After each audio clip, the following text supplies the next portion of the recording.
Welcome to the FitnessFest Podcast. My name is Tyler Valencia. I'm the president of KIPS and Time to Train Fitness. Today we have a real treat for our listeners. We have Sarina Jain. She is somebody that has been through so much in the industry, continues to push forward. And I tell you, she's going to share her story, her background, all that kind of great stuff on how she developed a group fitness platform, basically a format that is serving millions of people. So Sarina, first, thank you for coming on the FitnessFest Podcast. Hey, Tyler. Thank you so much for having me. I really appreciate it. I'm really excited to be here. Great. So let's kick this off with the first question that every guest starts with.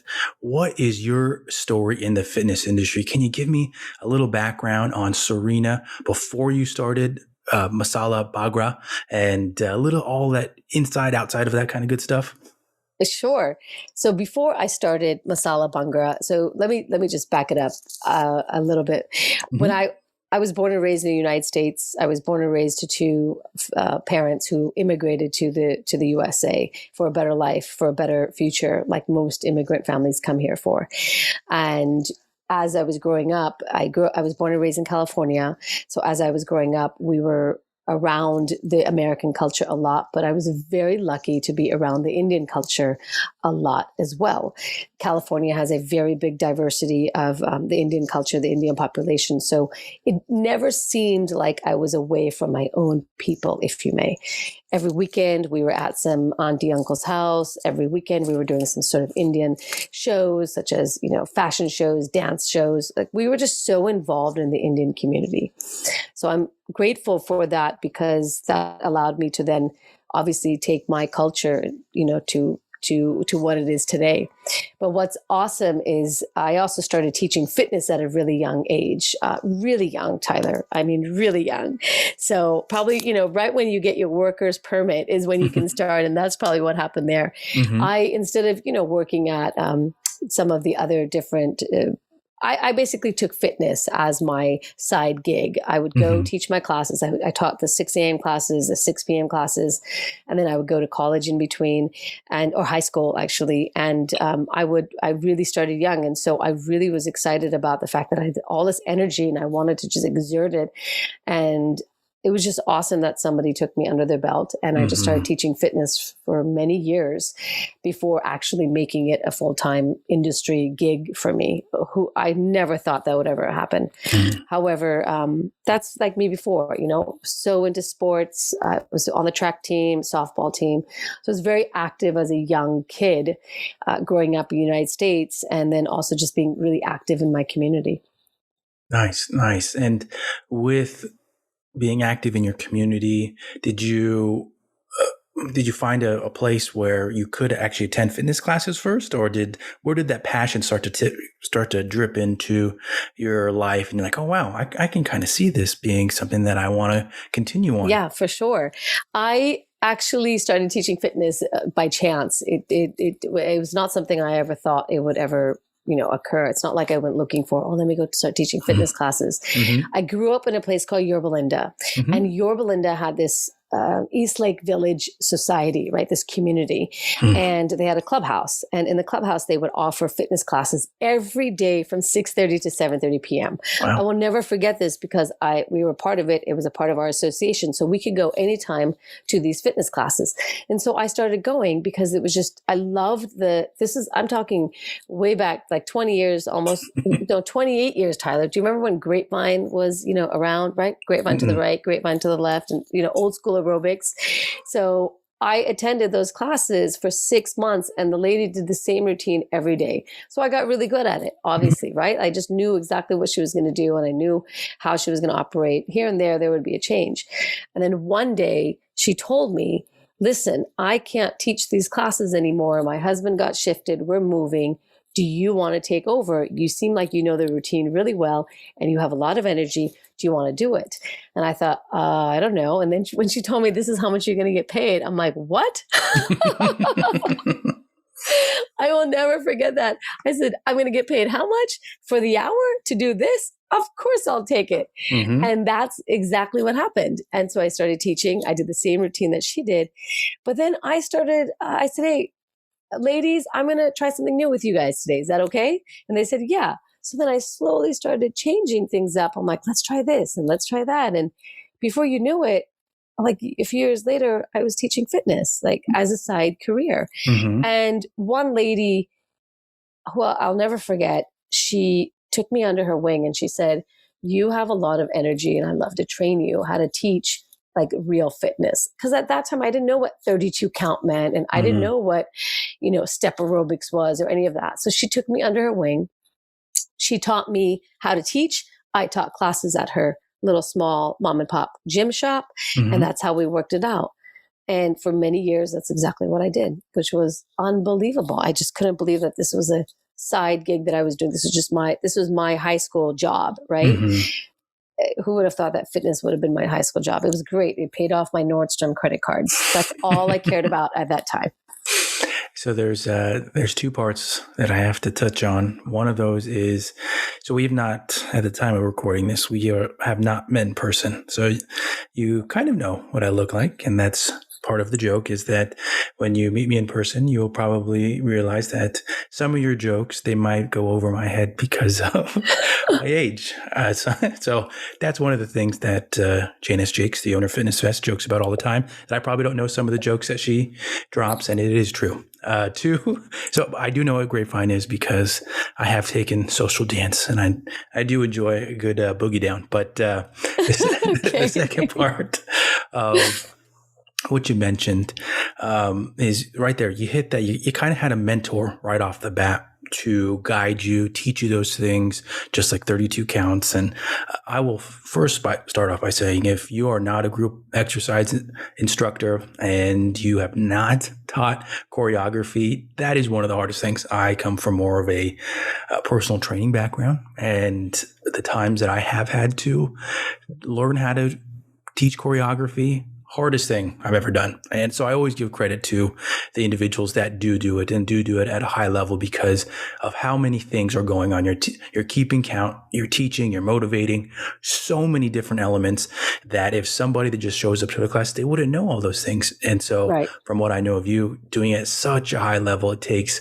experience, it takes passion to continually push the envelope on those items. So ton of credit there for it. But going back to your mentor now, other than taking her under your wing, teaching you 32 counts, all that kind of good stuff, was there kind of a business element to it? Did she teach you how to expand in terms of the industry, that is the fitness industry? So no, she didn't teach me how to expand in terms of the industry. Actually, she was a mom and pop shop. She loved her small little gym, and eventually it had to shut down because much bigger gym came over, and obviously she just couldn't sustain. Yeah. But what I love about her is, and this is what I think is so unique, she found something in me and that I didn't see. Yeah. She saw something in me and she made me realize it much later. Had she not done that, I don't know if I would be what I am today. I don't know if I would be doing what I do today. But she saw something in me and she took me under her wing. Quite frankly, Tyler, I don't know how long I worked with her. I'm forgetting, but I know I was with her for a significant amount of time.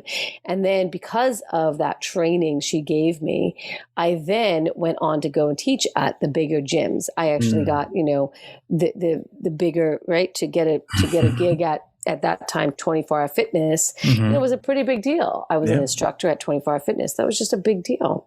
Oh, yeah. And I would teach all kinds of classes. And because she taught me how to teach on the 32 count, and I must have grabbed it quickly because I don't remember going through all of that, I then expanded myself to then teach Latin aerobics, right? What used to be then Latin aerobics, old school aerobics, and then step aerobics. So these are like the three main elements I focused on. And then I just kept expanding myself as far as then weight training and, teaching everything, like just the group exercise, what group exercise had to offer. I got into it. Yeah. Yeah. Okay.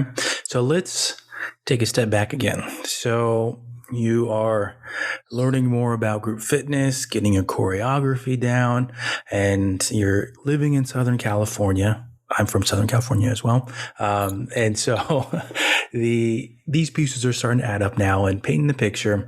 So now I want to know, where does your Masala Bhangra format come in? Was there a point where you're like, okay, I love my culture, I want to share it more? Where did that fit into this whole puzzle? That's a very emotional question, Tyler, and I'm going to answer it. So I'm going to get a little emotional on you. Okay. I dig it. It's okay. I, like I said in the beginning, I was born and raised in the United States. And so to grab onto all of my Indian culture and to keep it and to also then take on what the American culture has to offer, it's a pretty big deal. I mean, I have kids today, so I can't even imagine what they must be going through. And I just want to give them everything that my parents gave me. Mm-hmm. And I remember my dad was a really proud Indian man, and yet he was also a really proud American. Mm-hmm. And he always just said, please don't ever be embarrassed to be who you are. Please embrace the Indian culture and everything it has to offer, because it's a beautiful culture, and yet also enjoy what this country has to offer, because you may not get these opportunities in India. Mm-hmm. And so this is why he would always tell us, this is why I came to this country. And I remember he would always send us to India for the summers. And so I was just really fluent in Hindi, and I would speak my language. And I very much knew how to even bust out the Indian accent if I had to, mm-hmm. Especially in talking with my grandparents and whatnot. I would have to do that, because that's the only way they will understand what I'm saying. Mm-hmm. And then in 1994, my mom was 40 years old. My sister and I were teenagers, and we lost our father to a massive cardiac arrest. Mm. He was 47 years old. And so to honor him and his existence,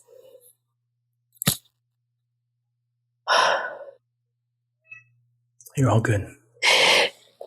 It's amazing how I still get emotional about it. But to honor him and his existence, I made a promise to myself that it all came together. To honor him and his existence, I was like, I am going to create the Indian dance workout, and I'm going to put it out there. And I'm not only am I going to show you how proud I am to be Indian, I'm going to get everybody up and moving Indian style. And so that's where Masala Bhangra was born.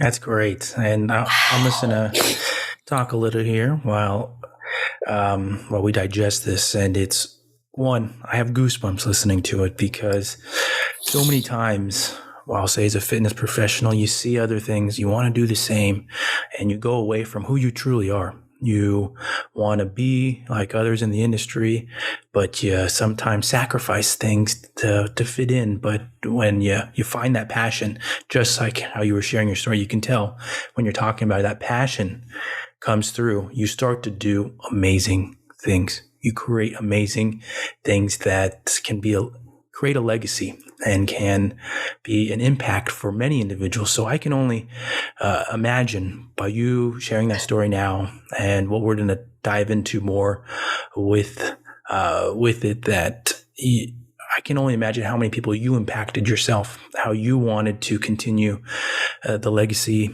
of your father and his sacrifice of coming to the States and all those types of items that go into starting your own format. I can only imagine how many people you inspired on your end. So I want to make sure that I put that out there, that it's amazing. And things that we talked about before we pressed the record on this, with creating an impact and getting this information out there, I can say that it's the truth. I've seen it. I didn't share this with you before, but with FitnessFest, I do a handful of items, and it's great to see, even in your workouts that you've done through FitnessFest, other instructors will just throw out props to you even before you start. I remember Cheryl Wu Hall, before you even started yours, she was just raving about you and throwing out amazing compliments because of the work that you've done in the industry. And I think a lot of it goes back to your willingness to share your culture, share things that others might not feel willing to yet. So I'm going to put all that out there right on the table. So that's all for you, Sarina. No, thank you. Thank you. No, I do get emotional because, it's just been my mom, my sister, and I for a really long time. And then my sister got married, I got married. And we have our own families now, we have our kids, but to obviously get there was certainly a journey. When I first started Masala Bhangra, I was really excited because really the biggest motivating factor was, okay, I have got to create the Indian dance workout that's going to motivate my aunties and uncles, right? Of my Indian aunties and uncles. And everyone is an auntie or an uncle because that's out of respect. That's what you call them. Mm-hmm. And so that's exactly what I wanted to put out there to them is, all right, you cannot go through this, like to pass away to a massive cardiac arrest out of the blue. Families get affected. I mean, people's lives are gone. It's just, it's tragedy. And so it's tragic, I should say. And so I wanted to create something so that I could honor my father, everything he told us to be proud of, and then also get the aunties and uncles moving. I remember doing my first Masala Bhangra class. It took me a long time to get, the ball rolling because no one would give me a chance. At that time, especially in California, Indian dance was sort of like, what are you talking about? And even still today, it's still a niche, but I'm hoping, I'm going to keep going, pushing forward.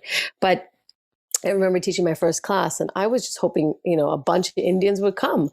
But the amount of non-Indians that showed up to my first master class that I ever did, I was shocked. I was like, what? This was not what I expected. So I was just going to keep doing it. And I'm like, all right, let's go. I'm going to keep doing this and they're going to have a blast. And we're just going to, and hopefully the next time I teach, more Indian people will come. And then it just carried on that way. And my Indian people never did show up, but they bought my workout video. Mm-hmm. So it just goes to show you that at that time, it's gotten better today. Fitness and exercising and taking care of yourself was not certainly something that was really important in my culture. In my culture, what's more important is making sure the house is run smoothly, making sure there's food on the table, making sure your kids are educated. That was more important than taking care of yourself physically, mentally, exercising. Yeah. So then I just said, okay, well, let's keep going because if all of these people are coming and they love it, I must be doing something right. So let's just keep going with the intention that more of my own people will come. Mm-hmm. Well, I kept going and going and going. And then anyway, that's how Masala Bhangra was created. My first workout video came out in 1999. It was, or 2000. It was launched in 2000. Mm-hmm. But I remember, putting together, like when I came up with the idea of doing Masala Bhangra, I would my father and I used to play pool a lot, right? Billiards. Mm-hmm. And so I would hang out on top of the pool table. I would go under the pool table. I would, just to get that inspiration of, okay, how do I see this Indian dance? And so Masala Bhangra is old school aerobics meets India. It's on a 32 count. We go from the top. We put choreography together and at the end we jam.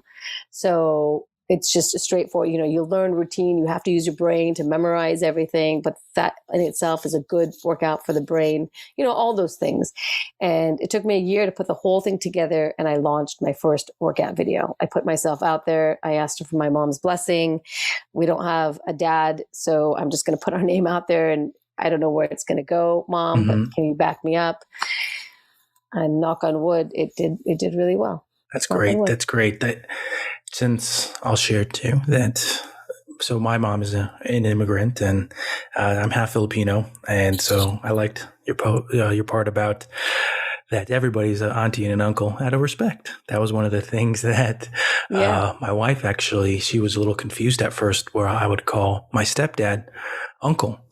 Than his first name. And she was just so confused, like, why are you calling him uncle? And I just said that it's out of respect that you do that.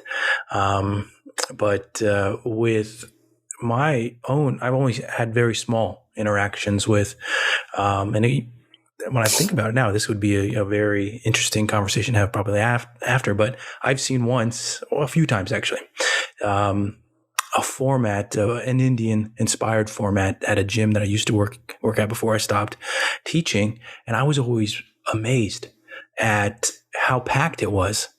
And you are spot on with that. Some cultures, fitness and exercise is not a big part of it. There's other elements. And so, in Filipino culture, you don't see much. We obviously eat a lot of rice, and but we don't. Exercise is not the biggest thing, and so when I've seen in the past how packed these classes were in Westlake Village, and a lot of it being for people that were Indian, I was just blown away. Why isn't this a part of the schedule more? Like, why isn't this a weekly class on there? It was almost like a once a month kind of thing. And so I'm sure that I'm sure we could find a degree of separation there after the podcast. But continuing on talking about the business element of it. So you launched in 2000, your first video. What were some of those initial business items that you kind of uncovered? That's the hardest part, that a lot of things that we talk about on the podcast or that I've talked in webinars is the business element of the fitness industry, and where some individuals, they fall short because it's hard to run a business. I say that all the time. And especially now in 2021, it's much harder to start a business because of all the digital elements in a part of it. What was that like for you when you were just starting off, getting a website, recording, trying to get instructors? What did that look like? Yeah, no, that's a great question. And I do agree with you. I think it is harder today to start a business because of all the digital platforms that we do have.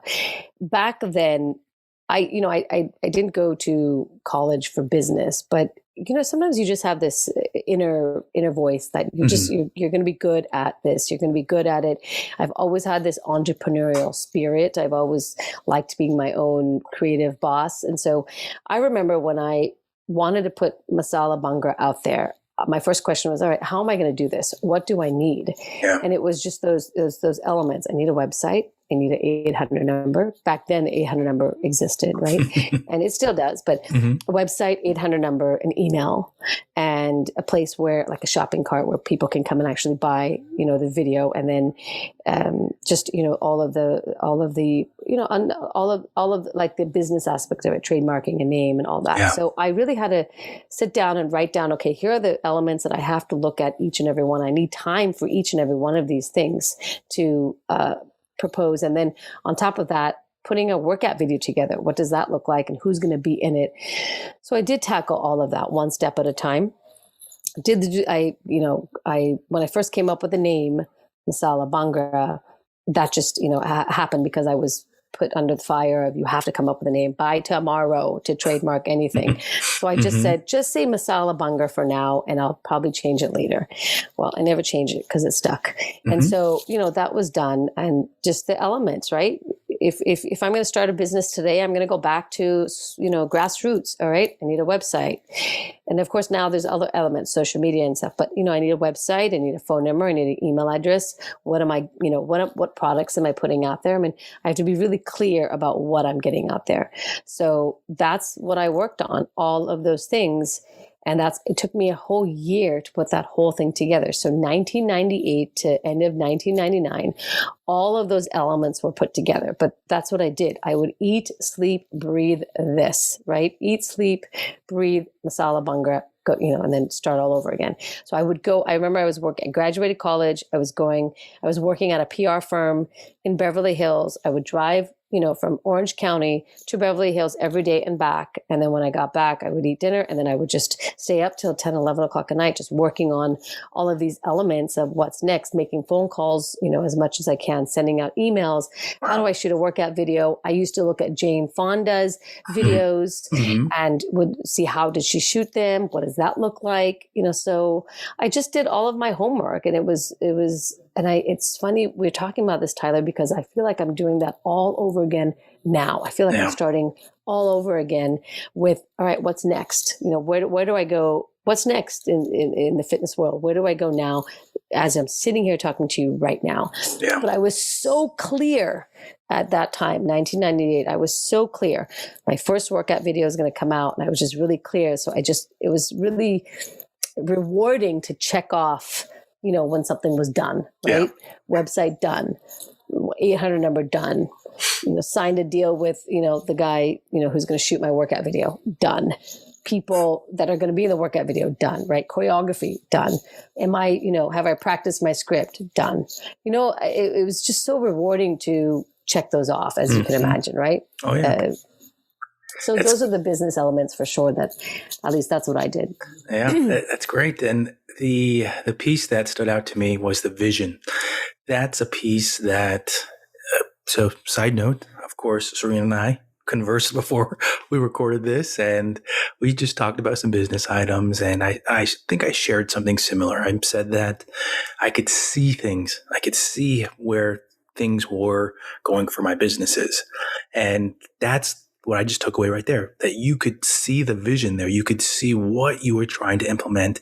You were taking those steps, checking things off. And that's the part that I think some businesses, they don't see things, and they're throwing out different, we'll call them lines, like they're fishing. Maybe this isn't a hit. Maybe this isn't a stick. And I'm sure there's a lot of people, a lot of fitness pros that are listening in, that in the last year, they've had to do that. They've had to cast a line out. Is this going to stick? Maybe it will. Maybe it won't. Mm-hmm. That's the tough part of being a business owner. But the passion and the fact that you could see when you were starting off, you had the fire. That lights the fire, because once you check one thing off, you move to the next, you check it off, you keep that process going. So as we move on, we're going along on the story now. What do you feel like over the last year things changed for you? How do you think things changed for you? And can you share a little bit of how 2020 impacted your business? Sure. So let me just take it a step back, and then I'm going to, obviously escalate it right to 2020. I mean, I'm proud to be celebrating 20 years of Masala Bhangra being born. When I first came out with Masala Bhangra and my first workout video, and it was launched, I remember I said, okay, I'm just going to do this for a year, and then I'm going to go back to, my full-time job and probably get married and, do the typical things that I was supposed to do, right? Being an Indian woman. And I remember the opportunity came to come and teach in New York City. And so I took it. I ran with it. Someone heard about my workout video and they said, would you like to come to New York and teach? I said, of course I would. Tyler, what happened in that 1 week was mind-blowing compared to what's happened in 2 years now in California. Mind-blowing, right? The culture in New York City was off the charts. So it was just it was an obvious choice to be like, let's move to New York and take this baby and just run with it. Mm-hmm. And again, there were elements that, you have to go and check off, right? What is it going to take to move? Basically, this company loved what I did so much that they offered me 15 classes under my belt, ready to get started right when I moved January 2001. And it was awesome. It was also a very sad venture just because I had to leave my mom. I'm my mom's right hand on everything. I know exactly how she operates. I know how to cajole her. I know how to, get her pissed. Like I know how to do all these things with my mom because I was her right hand. My sister is the one that, went to college and, went off to college and lived. And I was just always at home because I just felt it was my duty to be there for her. And still today we're thick as thieves, right? My mom, my sister and I. But I remember I moved to New York and I asked for her blessing and she said, go ahead and do this. And it was just going to be for a year.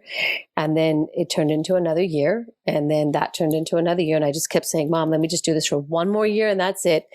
And then I remember I hit my 10-year anniversary and my mom did say, okay, are you doing this full time? Like, is this Masala Bhangra thing full time for you?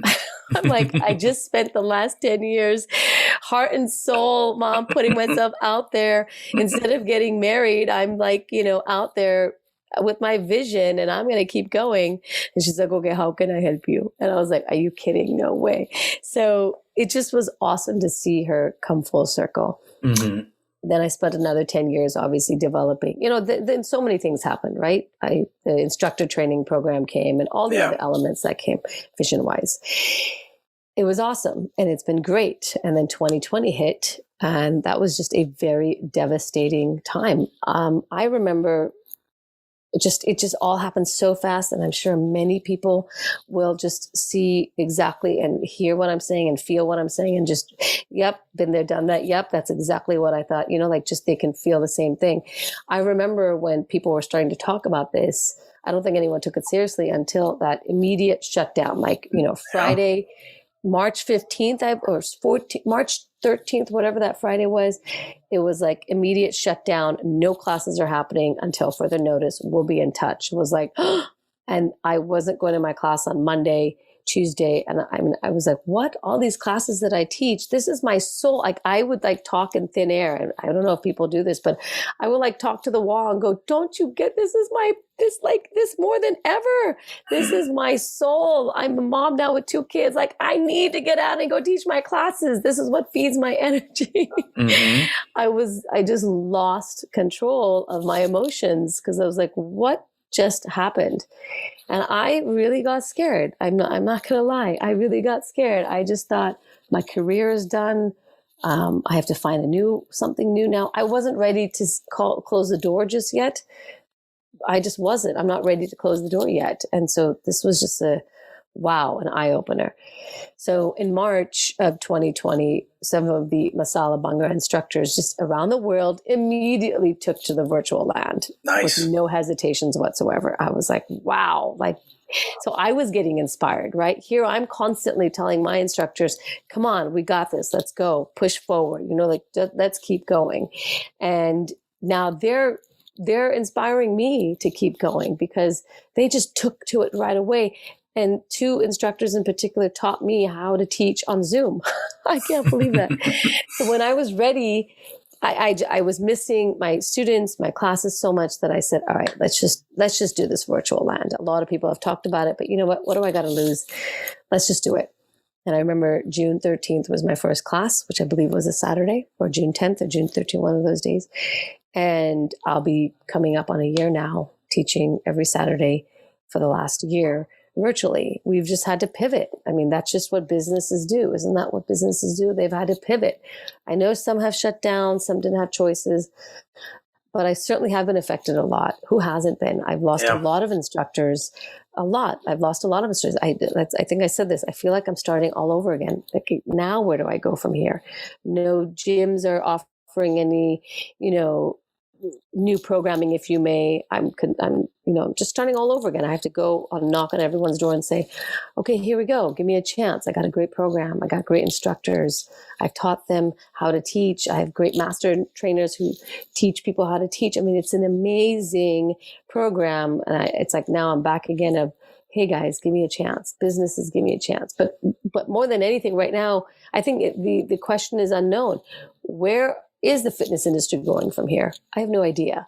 So until I slowly, start to figure it out, I'm in the virtual land because I think it's still really important to work out. I think it's still very important to stay fit and mentally fit. And I have a community of people that come together now from Masala Bhangra, all different ages, shapes and sizes, and just real people with real lives who love to dance. And that's who we are. Nice. I will share that I had one of those periods as well when the shutdown happened that I was uncertain. I was uncertain about more the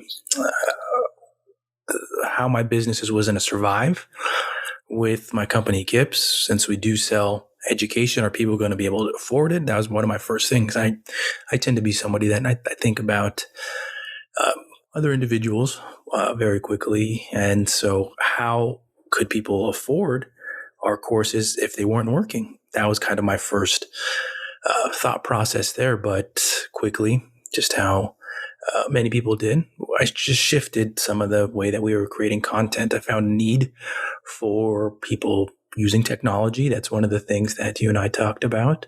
So I started creating tutorials for it, and it really led to some amazing things. And so with your company and your instructors, and you're building all these items, and I know that you like to motivate them. You try to create a culture and a environment that inspires them. So I know that we talked about ways to give back to the industry. Now let's get into advice, the advice part of the podcast. If you were starting off now, and we're talking about 2021, what kind of advice would you give yourself if you were just starting off? That's a great question. Yeah. I think the advice that I would give myself, which I think I am currently doing right now, is okay, Sarina, you have a lot of ideas in your head. You have a lot of ideas brewing in your head. Yeah. So get clear on maybe out of all of the ideas that you have, whether it's 5, 6, I'm actually telling myself, get clear on at least 2. What 2 do you want to focus on? Because the others will follow eventually, but what 2 do you want to focus on right now?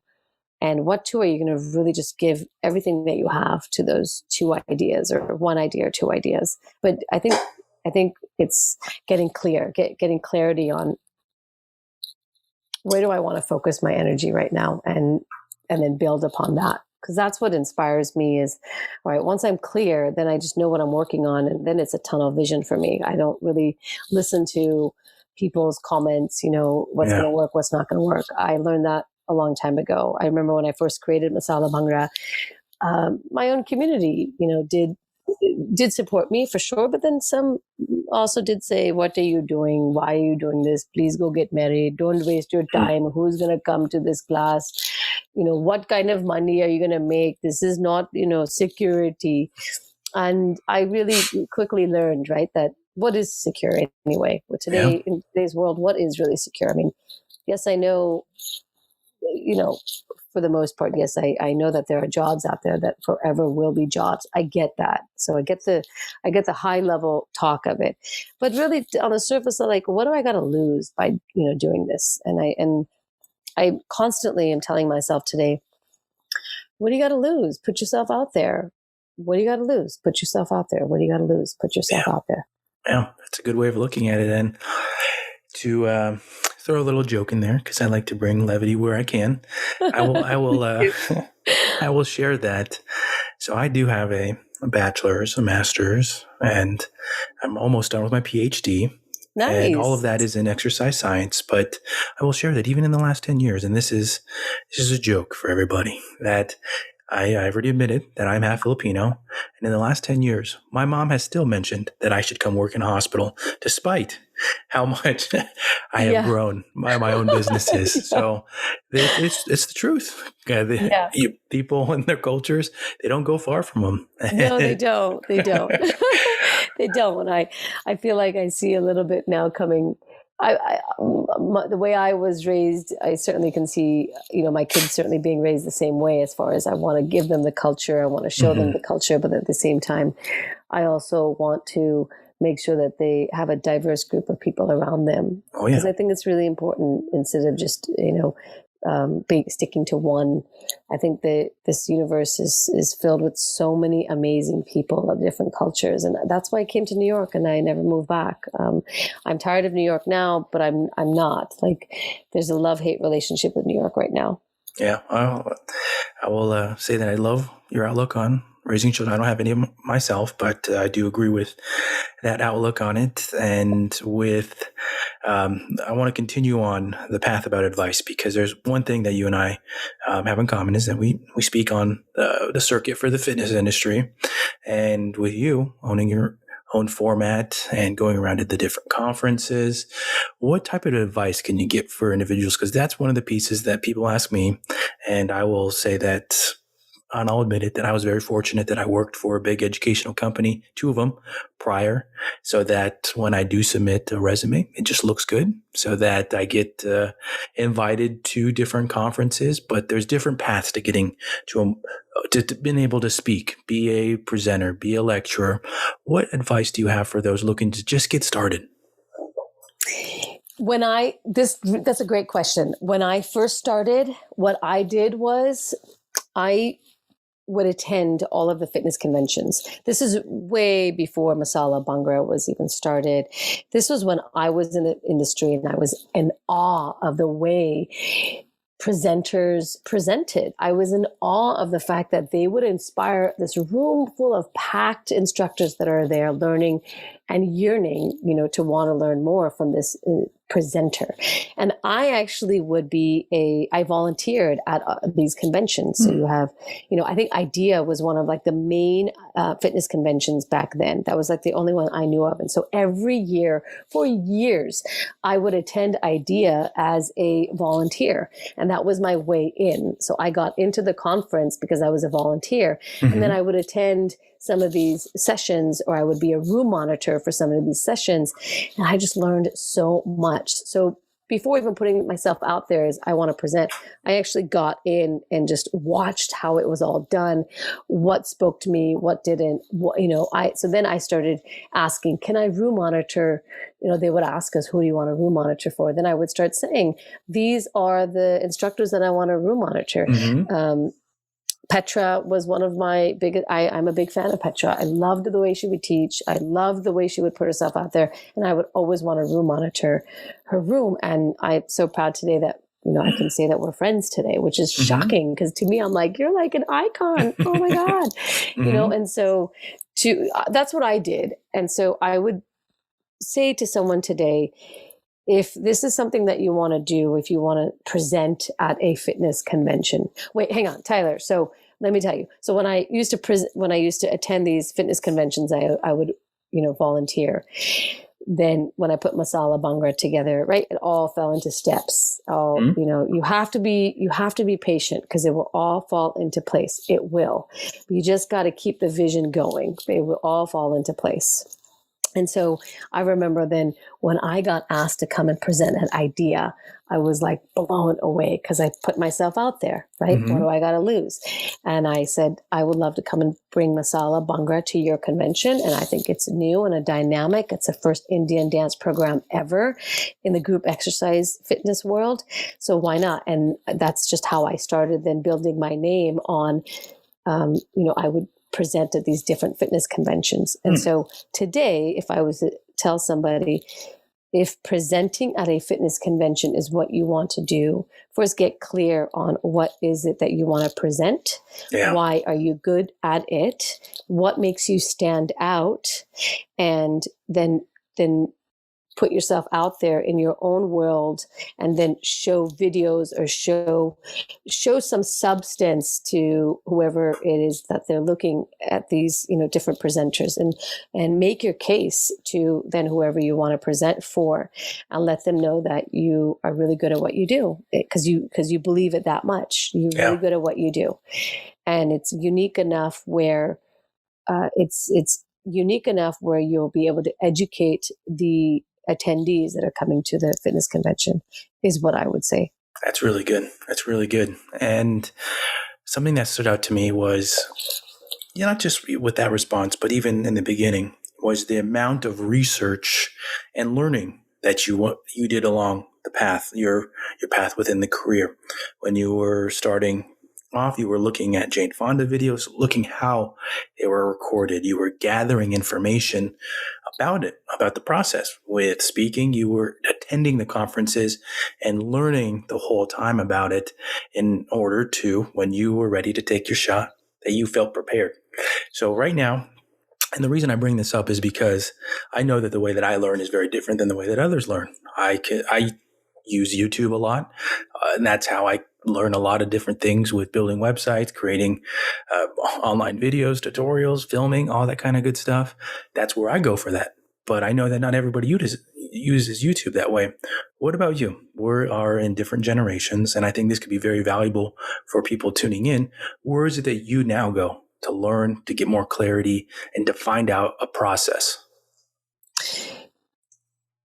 That's a great question as well. These are great questions. I have been on quite a few podcasts, and these are some great questions.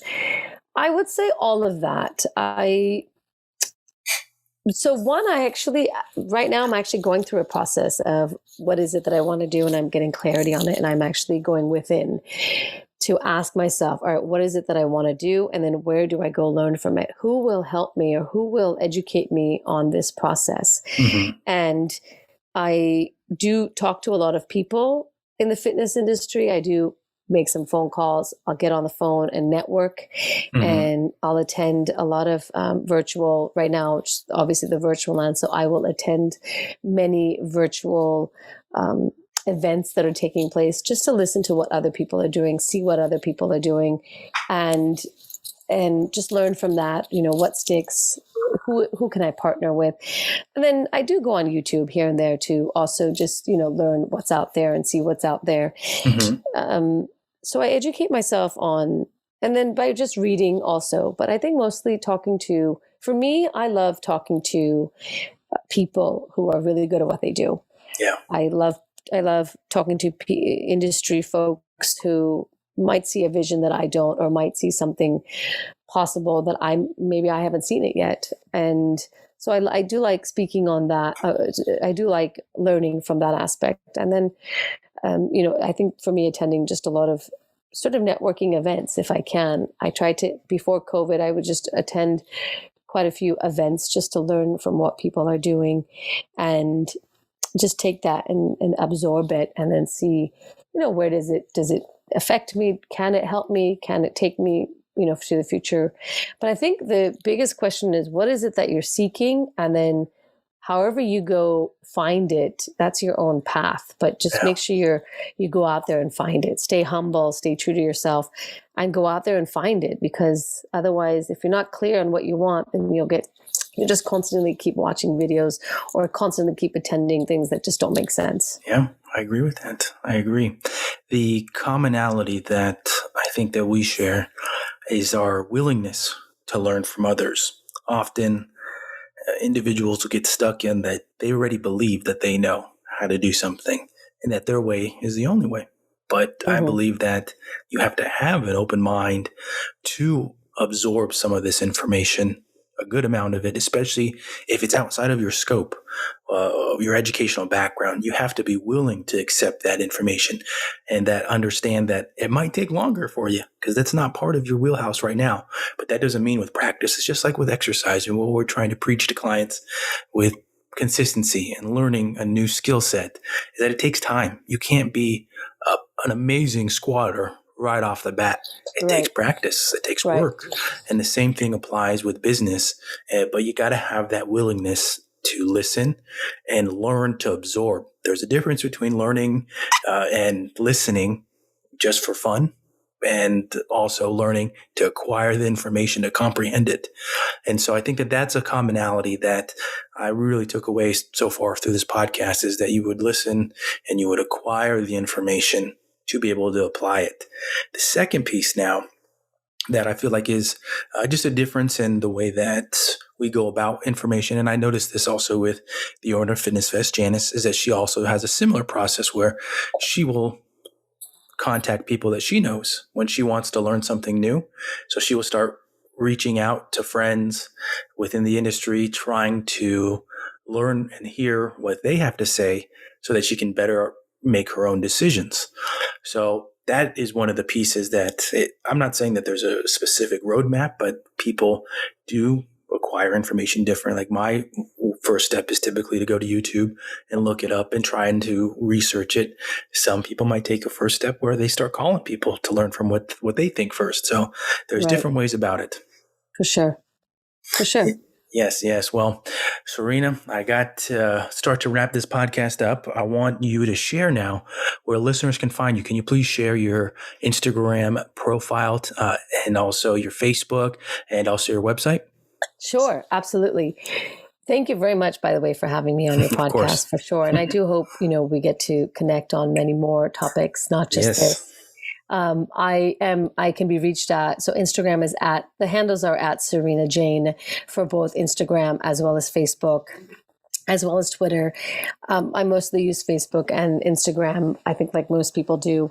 And then I'm on YouTube as well. Masala Bhangra, at Masala Bhangra is on Instagram as well as Facebook, Masala Bhangra Workout, and then Masala Bhangra Workout channel is also on YouTube. So if you're out there listening to this and you want some choreography ideas for your classes or music ideas, certainly, I know a lot of instructors who do come and grab, Indian inspired moves and music. And so they can put it in their classes.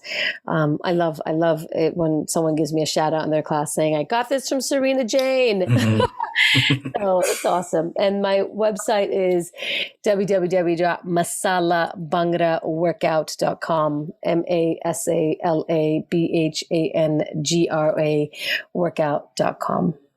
I love it. I love it. This has been a real treat for me with this podcast episode. And I really have to thank you for sharing your background and, really sharing your story, because it's not many times in a podcast will somebody share that much about themselves and their background. And for me to be able to share it with you this moment and to be able to put it out to the Fitness Fest audience, it's a real treat for them. So thank you again, Sarina. Thank you. I can't wait to be a Fitness Fest presenter, and I can't wait to meet you in person, Tyler, and all of the rest of the attendees.